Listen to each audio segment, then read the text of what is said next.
ओम शांति। आज 29/1/2025 बाप दादा मधुबन से। मीठे बच्चे, तुम्हें अपने योग बल से ही विकर्म विनाश कर पावन दुनिया बनानी है। यही तुम्हारी सेवा है। प्रश्न: देवी देवता धर्म की कौन सी विशेषता गाई हुई है?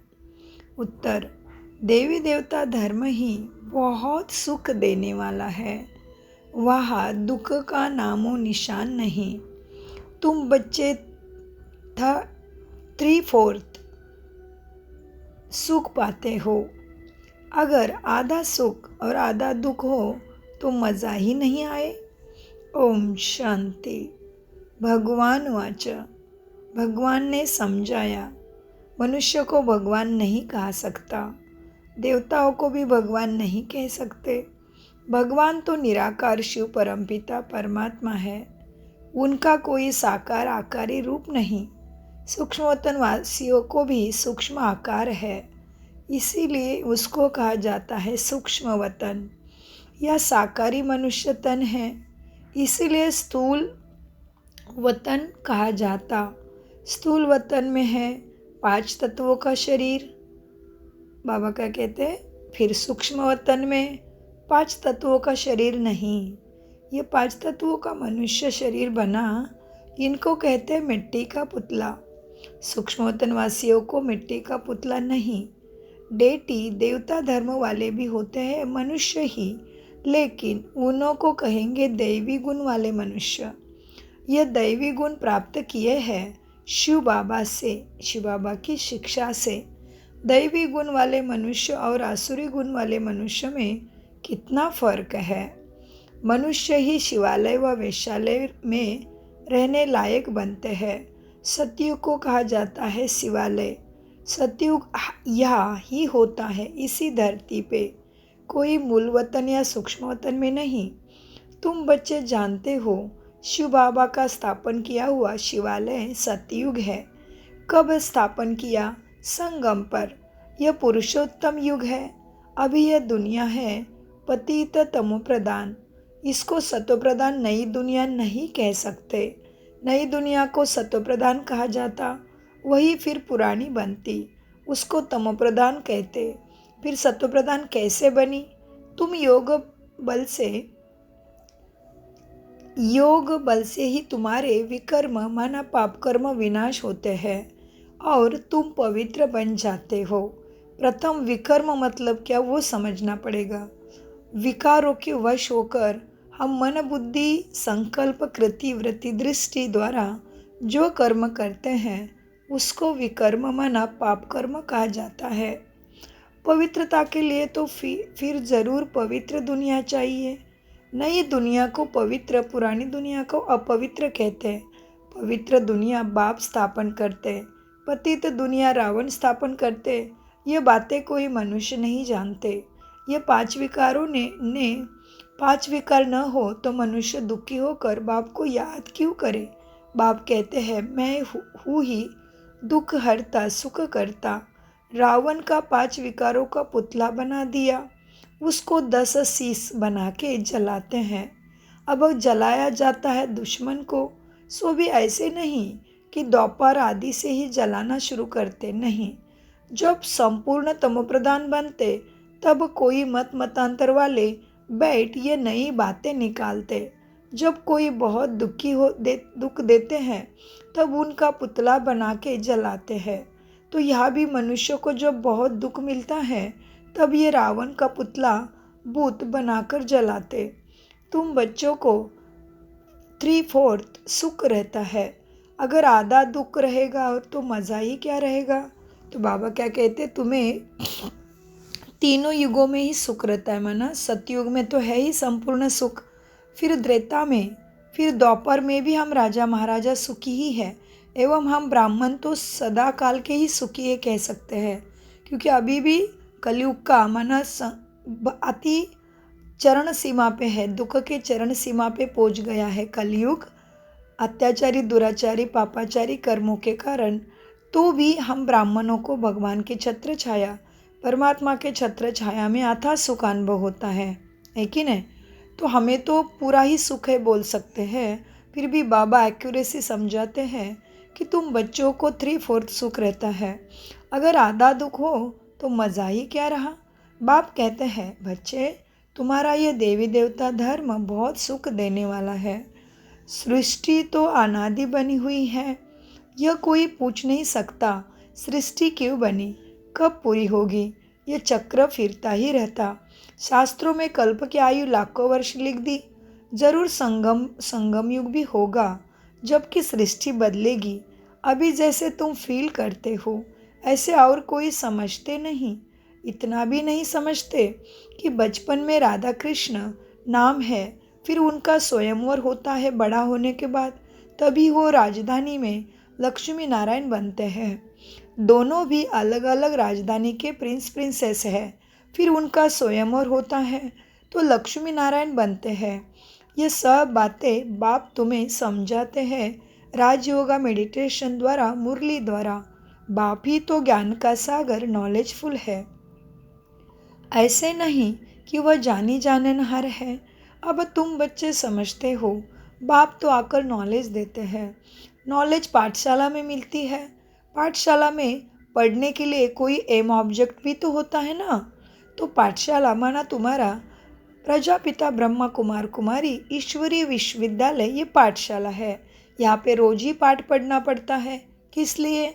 नर से नारायण, नारी से श्री लक्ष्मी जैसा ऊंचा सुखमय बनने के लिए। तो पाठशाला में तो एम ऑब्जेक्ट तो जरूर चाहिए। अभी तुम पढ़ रहे हो, तुम्हारा एम ऑब्जेक्ट है नर से नारायण, नारी से श्री लक्ष्मी, सुखमय बन जाना। अब चीची दुनिया में राज्य नहीं कर सकते, राज्य करेंगे गुलगुल सतयुगी सुंदर सुखी दुनिया में। राजयोग कोई सतयुग में थोड़ी सिखलाएंगे, संगम युग पर ही बाप राजयोग सिखलाते हैं। यह बेहद की बात है। बाप कब आते हैं किसी को भी पता नहीं, घोर अंधियारे में हैं। ज्ञान सूर्य नाम से जापान में वो लोग अपने को सूर्यवंशी कहलाते हैं। वास्तव में सूर्यवंशी तो सतयुग के देवताएं ठहरे। सूर्यवंशी का राज्य सतयुग में ही था, गाया भी जाता है। ज्ञान सूर्य प्रकटा तो भक्ति मार्ग का अंधियारा विनाश।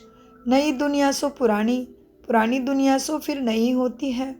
यह बेहद का बड़ा घर है, कितना बड़ा मांडवा है। सूर्य चांद सितारे कितना काम देते हैं। रात्रि को बहुत काम चलता है। ऐसे भी कई राजा लोग हैं जो दिन को सो जाते, रात को अपनी सभा आदि लगाते, खरीदारी करते। यह अभी तक भी कहाँ चलता है। मिसल आदि भी रात को चलती है। बाबा क्या कहते? मिसाइल्स आदि भी रात को चलती है। यह है हद का दिन और रात, माना कलयुग से लेके सतयुग का चक्र, चारों युगों का चक्र क्या है? बेहद का दिन रात। और यह जो है रोज होती रात दिन, यह हद का है। वह है बेहद की बातें। यह बातें सिवाय तुम्हारे और किसी के बुद्धि में नहीं है। शिव बाबा को भी नहीं जानते कि शिव बाबा से हमारा क्या रिश्ता है। शिवलिंग में पूजा करते हैं, लेकिन उससे क्या प्राप्ति होगी, कब प्राप्ति होगी, कुछ भी नहीं जानते। बाप हर बात समझाते हैं, ब्रह्मा के लिए ही समझाया है। प्रजापिता ब्रह्मा है ना। बाप जब सृष्टि रचते हैं तो ज़रूर ब्रह्मा में प्रवेश करेंगे। हाँ, बाप को बोलने के लिए कोई शरीर तो चाहिए ना, तो ज़रूर किसी में प्रवेश करेंगे ना। पावन मनुष्य तो होते ही सतयुग में है। कलयुग में तो सब विकारी तमोप्रधान हैं, तो सब विकारों से पैदा होते हैं। इसीलिए इस दुनिया को पतित कहा जाता। मनुष्य कहेंगे विकार बिगर सृष्टि कैसे चलेगी। अरे देवताओं को तुम कहते हो संपूर्ण निर्विकारी, कितना शुद्धता से उनों के मंदिर बनाते हैं।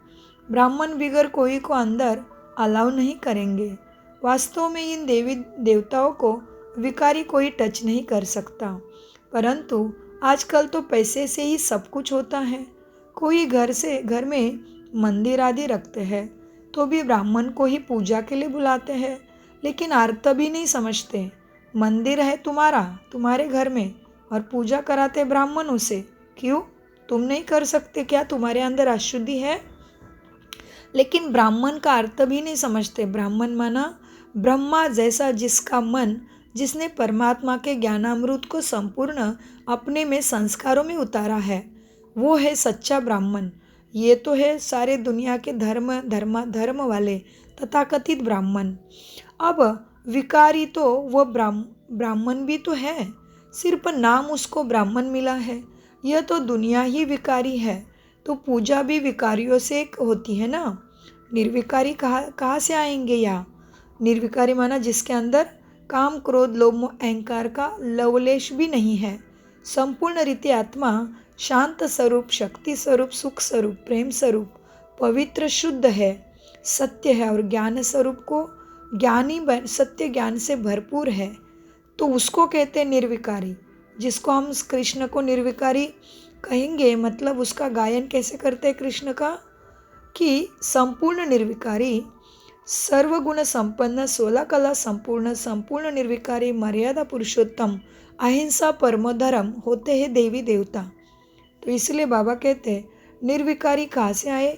निर्विकारी होते ही है सतयुग में। ऐसे नहीं कि जो विकार में नहीं जाते उनको निर्विकारी कहेंगे। देखो, शरीर तो फिर भी विकार से पैदा हुआ। बाप ने एक ही बात बताई है कि यह सारा रावण राज्य है। राम राज्य में संपूर्ण निर्विकारी मनुष्य होगा, रावण राज्य में है विकारी। सतयुग में पवित्रता थी तो वहाँ पे पीस प्रॉस्पेरिटी माना सुख, शांति, समृद्धि सब कुछ था। तुम दिखला सकते हो कि सतयुग में इन लक्ष्मी नारायण का राज्य था। वहाँ 5 विकार होते ही नहीं। वह है ही पवित्र राज्य जो भगवान स्वयं स्थापन करते हैं। भगवान पतित राज्य थोड़ी बनाते हैं। सतयुग में अगर पतित होते तो फिर अभी क्यों पुकार? बाबा क्या कहते हैं, ध्यान से सुनिए। सतयुग में अगर पतित होते तो पुकारते ना। वहाँ तो कोई पुकारता ही नहीं मुझे, क्योंकि सर्वत्र सुख, शांति, समृद्धि है। तो मनुष्य को सब कुछ मिल जाता है तो थोड़ी ना भगवान को याद करेंगे। अभी दुखी है तभी मुझे पुकारते हैं, पतित पावन आओ। सुख में कोई याद नहीं करते। परमात्मा की महिमा भी, परमात्मा की गायन, कीर्तन, भजन, पूजन माना महिमा कितना करते हैं। सुख के सागर, पवित्रता के सागर कह के पुकारते हैं। कहते भी है शांति हो। अब सारी दुनिया में शांति मनुष्य कैसे करेंगे? शांति का राज्य तो एक स्वर्ग में सतयुग में था। जब कोई देवी देवता आपस में कभी लड़ते हैं क्या? जब कोई आपस में लड़ते हैं तो सुलह, शांति करना होता है। वहाँ तो है ही एक राज्य, एक भाषा, एक पंथ, एक धर्म। इसलिए उसको स्वर्ग, सतयुग, सो का राज्य माना। सतयुग सुख शांति की दुनिया है। वहाँ तो एक ही राज्य है। बाप कहते हैं इस पुरानी दुनिया को ही अब खत्म होना है। इस महाभारत लड़ाई में सब विनाश होते हैं। विनाश काले विपरीत बुद्धि अक्षर भी लिखा हुआ है, लेकिन अर्थ नहीं जानते। बरोबर पांडव तो तुम हो ना, तुम हो रूहानी पंडे माना आत्मिक मार्गदर्शन करने वाले। आत्मा के स्वयं को जान के सभी आत्मा चार्ज, जो रूह है अंदर में, चेतना है, एनर्जी है, उनको तुम मार्गदर्शन करते हो। हम कोई मुर्दे को जाके मार्गदर्शन कर सकता है क्या? हाँ, तो इसलिए बाबा कहते हैं बरोबर पांडव तो तुम हो ना, तुम हो रूहानी पंडे, सबको मुक्ति धाम का रास्ता बताते। वह है आत्माओं का घर शांति धाम, यह है दुख धाम। अब बाप कहते हैं इस सुख धाम को देखते हुए भी भूल जाओ बस। अभी तो हमको शांति धाम में जाना। यह आत्मा कहती है, आत्मा रियलाइज करती, आत्मा को स्मृति आई कि मैं आत्मा हूँ। बाप कहते हैं मैं जो हूँ, जैसा हूँ, और कोई समझ न सके, तुमको ही समझाया है। मैं बिंदी हूँ। तुम्हें यह घड़ी घड़ी बुद्धि में रहना चाहिए कि हमने 84 का चक्र कैसा लगाया है। इसमें बाप भी याद आएगा, घर भी याद आएगा, चक्र भी याद आएगा। इस वर्ल्ड की हिस्ट्री, ज्योग्राफी को तुम ही जानते हो। कितने खंड है, कितनी लड़ाई आदि लगी। सतयुग में लड़ाई आदि की बात नहीं। कहा राम राज्य, कहा रावण राज्य। बाप कहते हैं अभी तुम जैसे कि ईश्वरीय राज्य में हो, क्योंकि ईश्वर यहाँ आया है राज्य स्थापन करने, सुख शांति का सतयुग स्थापन करने। स्वयं सत्यम शिवम सुंदरम, शिव परमात्मा धरती पे आए हैं। ईश्वर खुद तो राज्य करते नहीं, खुद राजाई लेते नहीं, निष्काम सेवा करते हैं। ऊंचे ते ऊंचे भगवान है ना, सब आत्माओं का बाप है परमपिता परमात्मा शिव। जिनको शरीर ही नहीं है तो राज्य कैसे करेंगे? वो तो सदा ही ज्योति बिंदु स्वरूपम सत्यम शिवम सुंदरम है ना। बाबा कहने से एकदम खुशी का पारा चढ़ना चाहिए कि वाह, हमें कितना ऊंचा बाप मिल गया, जिसकी खोज हमने जन्मों जन्मी की कि हे पिता, माता पिता बंधु सखा तू ही मेरा। तो बाबा कहने से एकदम खुशी का पारा चढ़ना चाहिए। अतीन्द्रिय सुख तुम्हारी अंतिम अवस्था का गाया हुआ है। जब इम्तिहान के दिन नज़दीक आते हैं उस समय सब साक्षात्कार होते हैं। अतीन्द्रिय सुख भी बच्चों को नंबरवार है। कोई तो बाप की याद में बड़ी खुशी में रहते। तुम बच्चों को सारा दिन यही फीलिंग रहे कि आहो बाबा, मैं कितनी श्रेष्ठ हूँ, मुझे इतने ऊंचे भगवान मिल गए। तो क्या हो गया? बाबा कहते दिन यही फीलिंग रहे, ओ हो बाबा, आपने हमें क्या से क्या बना दिया, आपसे कितना ना हमें सुख मिलता है। बाप को याद करते प्रेम के आंसू आ जाते। कमाल है, आप आकर के हमको दुख से छुड़ाते हो, विषय सागर से सिर सागर में ले चलते हो। सारा दिन यही फीलिंग रहनी चाहिए। बाप जिस समय तुमको याद दिलाते हैं तो तुम कितने गदगद होते हो। शिव बाबा हमको राजयोग सिखला रहे हैं। शिव बाबा शिवरात्रि भी बरोबर शिव बाबा तुम्हें राजयोग सिखलाते। राजाओं का राजा सुख शांति की दुनिया के मालिक बनाते हैं। तुम सतयुग में तो है ही सुख शांति के दुनिया के मालिक, लेकिन तुम कलयुग के अंत में भी, संगम युग में भी स्वराज्य अधिकारी है। मन बुद्धि संस्कारों को जान के उसको सत्व प्रदान बनाया ना, तो तुम अभी भी राजे, वहाँ भी राजे। तो बाबा कहते कितना खुशी में गदगद होना चाहिए। शिव बाबा हमको राजयोग सिखला रहे हैं। बरोबर शिवरात्रि भी मनाई जाती है, परंतु मनुष्य ने शिव बाबा के बदले श्री कृष्ण का नाम गीता में दे दिया।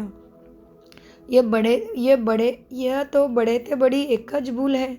नंबरवार गीता में ही भूल कर दी है। ड्रामा में ऐसा बना हुआ है। बाप आकर यह भूल बताते हैं कि पतित पावन मैं हूँ व श्री कृष्ण। तुमको मैंने राजयोग सिखलाया, मनुष्य से देवता बनाया।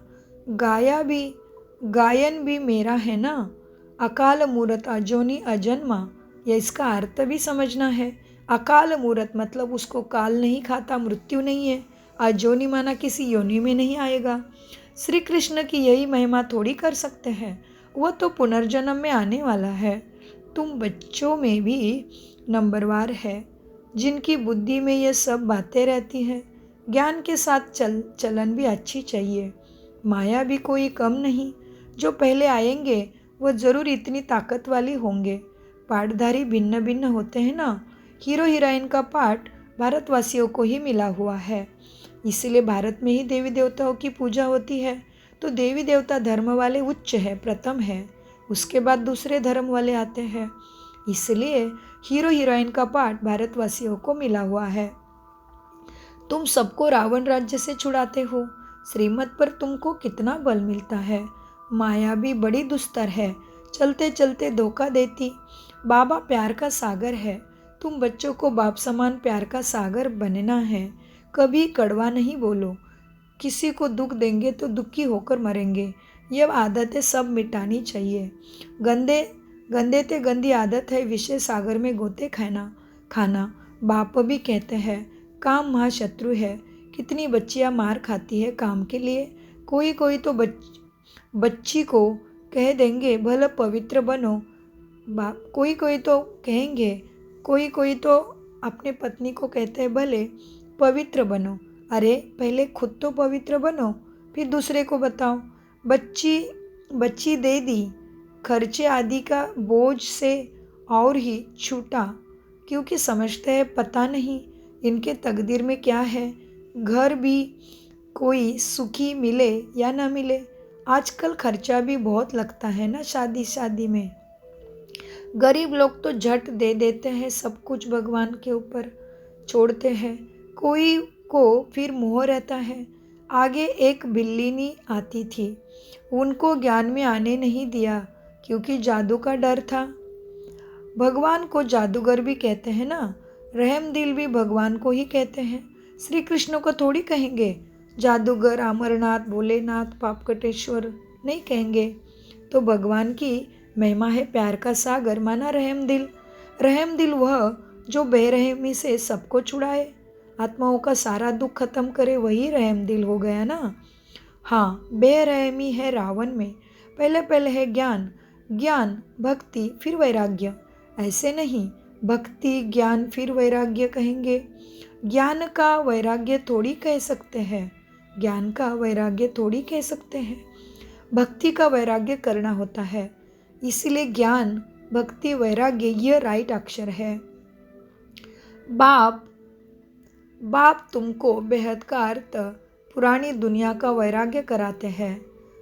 बाप तुमको बेहद का अर्थात बेहद का वैराग्य माना पुरानी दुखी दुनिया का वैराग्य कराते हैं। समझ देते हैं तो हमें पता चलता है कि जो भी आंखों से दिखने वाली धन धान्य समृद्धि है वो मेरे साथ जाने वाला नहीं, एवं उसमें मेरा कुछ भी नहीं है। इसमें लोभ में मोह में फंसने से दुख ही मिलेगा। यह हमें ज्ञान के आधार से और राजयोगा मेडिटेशन में पता चलता है। तो इसलिए हम अपने आप को जीते जी संभाल के खुद की सद्गति सद्बुद्धि धारण करते हैं बाबा की मुरली की शिक्षाओं पर चलकर। इसलिए बाबा कहते हैं बाप तुमको बेहद का अर्थ अर्थात पुरानी दुनिया का वैराग्य कराते हैं। सन्यासी तो सिर्फ घर बार से वैराग्य कराते हैं, यह भी ड्रामा में नूंद है, मनुष्य की बुद्धि में बैठता ही नहीं। भारत 100% सॉल्वेंट निर्विकारी हेल्दी था, कभी अकाले मृत्यु नहीं होती थी। इन सब बातों की धारणा बहुत थोड़ों को ही होती है। जो अच्छी सर्विस करते हैं वो बहुत साहूकार बनेंगे। बच्चों को तो सारा दिन बाबा बाबा ही याद रहना चाहिए, परंतु माया याद करने नहीं देती। बाप कहते हैं बच्चे सतोप्रधान बनना है तो चलते फिरते खाते मुझे याद करो, मैं तुमको विश्व का मालिक बनाता हूँ। तुम याद नहीं करेंगे तो कैसे फिर पवित्र पावन स्वच्छ बनेंगे। बाबा क्यों कहते उनको याद करो, क्योंकि क्या है, हम जिस भी मनुष्य को याद करेंगे तो उसकी जो स्थिति है, मनुष्य के जो भाव है, मनुष्य को किसी के अंदर क्रोध काम लोभ मोह या कोई चिंता में है, कोई के क्या विचार चल रहे हैं, सबके साथ अलग अलग परिस्थितियाँ हैं जीवन में। तो हम जिसको याद करते हैं उसकी मन की स्थिति हमारे मन पे डाउनलोड हो जाती है। तो ये वाइब्रेशंस है, जैसे हवा नहीं दिखती वैसे वाइब्रेशंस भी नहीं दिखते लेकिन आ जाते हैं। लेकिन बाबा तो सदा ही अचल है, सदा ही सुख का सागर प्रेम का सागर है, सदा ही आनंदमय है। तो बाबा के साथ जब हम याद करते हैं तो बाबा की स्थिति हमारे मन पे धीरे धीरे डाउनलोड होने लगती। हमारा मन भी ऐसा सुंदर स्वच्छ, खुद को भी सुख प्राप्त कराने वाला, सबको सुख प्राप्त कराने वाला बन जाता है। इसलिए बाबा को याद करने में ही कल्याण है, धन्यता है। बाबा कहते हैं इसका मतलब सबके साथ कर्तव्य कर्म भले निभाओ, लेकिन याद मन में तो बाबा को ही करना है।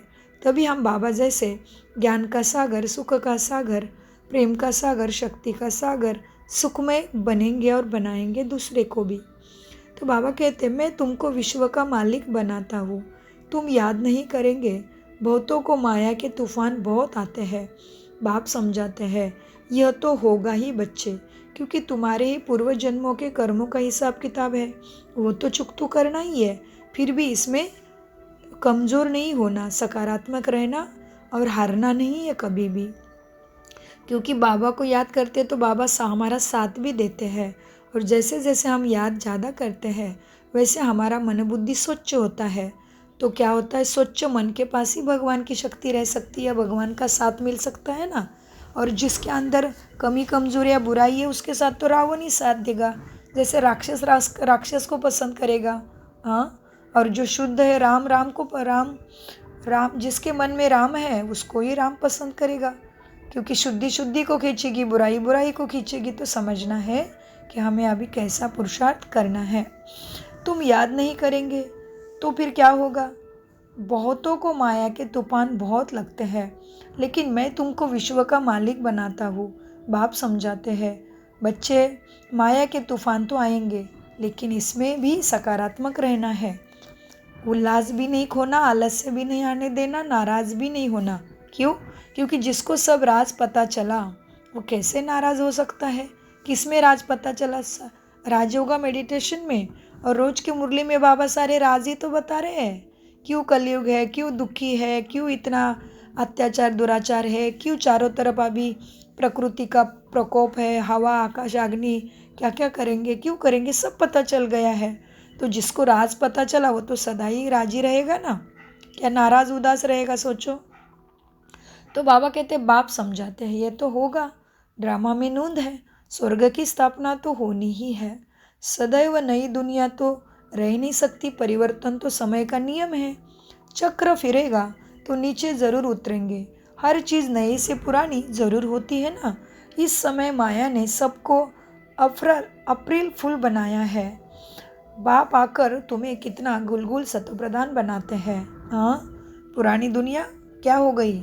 सतयुग से चक्र फिरता रहा, जैसे दिन रात का चक्र है, मृत्यु जन्म का चक्र है, छोटेपन से बुढ़ापा तक का चक्र है, ऋतु का चक्र है, दिन का चक्र है, हर चीज़ चक्र में चल रही है ना। वैसे सतयुग के बाद त्रेता, उसके बाद द्वापर युग, उसके बाद कलयुग तो आना ही है, फिर कलयुग के बाद सतयुग आना है। तो सतयुग में हमें एंट्री मिले, जन्म प्राप्त हो, इसलिए क्या करना है वो जानिए। सहज राजयोगा मेडिटेशन स्वयं भगवान सिखा रहा है, इसलिए वो निःशुल्क सिखाया जाता है। क्यों बाप अपने बच्चों से पैसा लेगा क्या? हाँ, तो सोचने की समझने की चीज़ है। देखो, मरने के बाद तो हर कोई भगवान के पास जाएगा, लेकिन उसके फ़ायदा क्या? तभी तुम्हारे पास शरीर ही नहीं है, सोचने की मन बुद्धि की शक्ति काम ही नहीं करेगी। तो शरीर में होते हुए भगवान की प्राप्ति करना माना स्वर्ग पद प्राप्त करना, स्वर्गवासी बन जाना। तो बाबा समझाते बच्चे, देखो चक्र फिरेगा तो नीचे ज़रूर उतरेंगे, जन्म मृत्यु का खेल है। सतयुग से फिर कलयुग तक सीढ़ी चढ़ेंगे और उतरेंगे, फिर सीढ़ी चढ़ना है। हर चीज़ नई से पुरानी हो ज़रूर होती है ना। जैसे कि हम घर बांधते हैं, तो क्या घर हमेशा नया ही रहेगा? क्या उसके ऊपर असर होगा वायुमंडल का और पुराना होगा? क्या होगा? सोचिए। तो बाबा कहते हर चीज़ नई से पुरानी ज़रूर होगी। इस समय माया ने सबको अप्रैल फूल बनाया है, बाप आकर तुम्हें गुलगुल बनाते हैं। अच्छा, मीठे मीठे सिकिलते बच्चों प्रति माता पिता बाप दादा का याद प्यारा और गुड मॉर्निंग। रूहानी बाप की रूहानी बच्चों को नमस्ते। हम रूहानी बच्चों की रूहानी बाप दादा को याद प्यार गुड मॉर्निंग, नमस्ते प्यारे बाबा, नमस्ते। हम हैं सच्चे दिल से, सच्चे बुद्धि से, स्वच्छ बुद्धि से सब कुछ समझते और समझाते। धारणा के लिए मुख्य सार, बाप समान प्यार का सागर बनना, कभी किसी को दुख नहीं देना, कड़वे वचन नहीं बोलना, गंदी आदतें मिटा देनी है। बाबा से मीठी मीठी बातें करेंगे, इससे फीलिंग में रहना। मीठी मीठी बातें करते, बाबा से मीठी मीठी बातें करते फीलिंग में रहना है कि आहो बाबा, आपने हमें क्या से क्या बना दिया, आपने हमें कितना सुख दिया है। बाबा आप क्षीर सागर में ले चलते हो, सारा दिन बाबा बाबा याद रहे। क्या है धारणा? बाप समान प्यार का सागर बनना, कभी किसी को दुख नहीं देना, कड़वे बोल नहीं बोलना, गंदी आदतें मिटा देना, बाबा से मीठी मीठी बातें करते इसी भाव में या फीलिंग में रहना। आहो बाबा, आपने हमें क्या से क्या बना दिया, हम इतने कितने साधारण है, उससे कितना ऊंचा बनाता है ना हमें वो। दर्शनीय मूर्त, पूजनीय मूर्त, इष्ट देव, कुल देव, अष्ट देव, क्या क्या बनाता है बाबा। सोचो अपने स्वमान को। तो आपने हमें कितना सुख दिया बाबा, आप क्षीरसागर में ले चलते हो, सारा दिन बाबा बाबा याद रहे। वरदान, सर्व संबंध और सर्व गुणों की अनुभूति में संपन्न बनने वाले संपूर्ण मूर्त भव। वरदान का विस्तार। संगम युग पर विशेष सर्व प्राप्तियों में स्वयं को संपन्न बनाना है। इसलिए सर्व खजाने, सर्व संबंध, सर्व गुण और कर्तव्य को सामने रख चेक करो कि सर्व बातों में अनुभवी बने हैं। यदि किसी भी बात के अनुभव की कमी है तो उसमें स्वयं को सर्वगुण बनाओ। एक भी संबंध व गुण की कमी है तो संपूर्ण स्टेज या संपूर्ण मूर्त नहीं कहला सकते। इसलिए बाप के गुणों व अपने आदि स्वरूप के गुणों का अनुभव करो, तब संपूर्ण मूर्त बनेंगे। स्लोगन: जोश में आना भी मन का रोना है। अब रोने का फाइल ख़त्म करो। अपनी शक्तिशाली मनसा द्वारा सकाश देने की सेवा करो। मनसा सेवा करने के लिए सर्व शक्तियों को अपने जीवन का अंग बना लो। ऐसे बाप समान परफेक्ट बनो जो अंदर कोई डिफेक्ट ना हो। तब श्रेष्ठ संकल्पों की एकाग्रता द्वारा अर्थात मनसा सेवा द्वारा मनसा द्वारा स्वतः सकाश फैलेगी। तो पहले अपने शक्तियों को जानना पड़ेगा। कौन सी शक्तियाँ? सहयोग की शक्ति, सामना करने की शक्ति, सहन करने की शक्ति, समाने की शक्ति, समेटने की शक्ति, विस्तार को संकीर्ण करने की शक्ति, परखने की शक्ति, निर्णय करने की शक्ति। इनको क्या करना पड़ेगा? अपना अंग बनाना पड़ेगा। माना हमारे मन, वचन, कर्म, संस्कारों में शक्तियों का निवास, धारणा होनी चाहिए। ओम शांति, ओम शांति, ओम शांति। मीठे प्यारे बाप दादा का अनगिनत पदम गुना शुक्रिया, शुक्रिया, शुक्रिया, शुक्रिया फरिश्तों।